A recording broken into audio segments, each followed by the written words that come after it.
انت في امريكا واشتغلت ليل نهار وقدرت تحوش 100,000 دولار، وقاعد دلوقتي تسأل اعمل بيهم ايه عشان ابقى مرتاح ماديا؟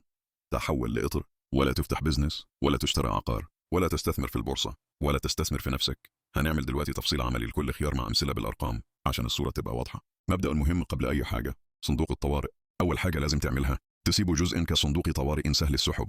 المدى المعقول هو من 3 إلى 6 أشهر من مصاريفك الأساسية. مثال: لو مصاريفك الشهرية 4,000 دولار، يبقى صندوق الطوارئ من 12,000 دولار إلى 24,000 دولار محفوظ في حساب ادخار عالي العائد أو حساب جاري آمن. ليه؟ لأن لو حصلت مشكلة عمل أو ظرف صحي مش لازم تبيع استثماراتك في أسوأ توقيت.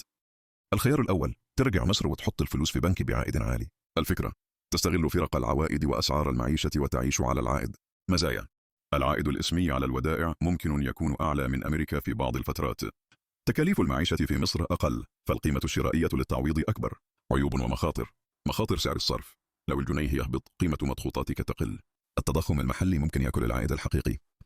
قضايا تحويل الأموال والقيود المصرفية أو الضرائب للمقيمين الضريبيين في أمريكا.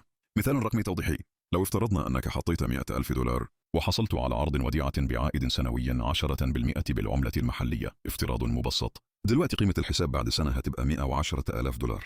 لكن لو سعر الصرف تغير وخسر الجنيه 50% مقابل الدولار، القيمة بالعملة الأجنبية ممكن تقل لحد كبير. يعني الحساب محتاج تحليل مخاطر صرف قبل ما تقرر. نصيحة عملية: لو بتفكر في الخيار ده، استشير خبير ضرائب دولي CPA أو محاسب ضريبي، وابحث عن حلول للتحوط من مخاطر العملاء، مثل حسابات عملات أو تحويل جزئي تدريجي وليس لمرة واحدة.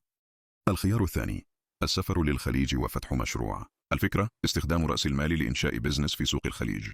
مزايا: بعض الأسواق الخليجية فيها طلب ومرونة في نمو الإيرادات.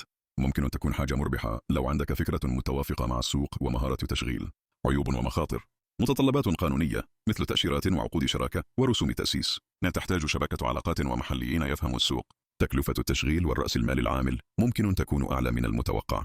مثال رقمي مبسط: لو فتحت مشروعا بمبلغ ابتدائي 25,000 دولار لتجهيز محل صغير، ولازم تحط رأس مال تشغيلي إضافي قدره 10,000 دولار للتشغيل أول 6 أشهر.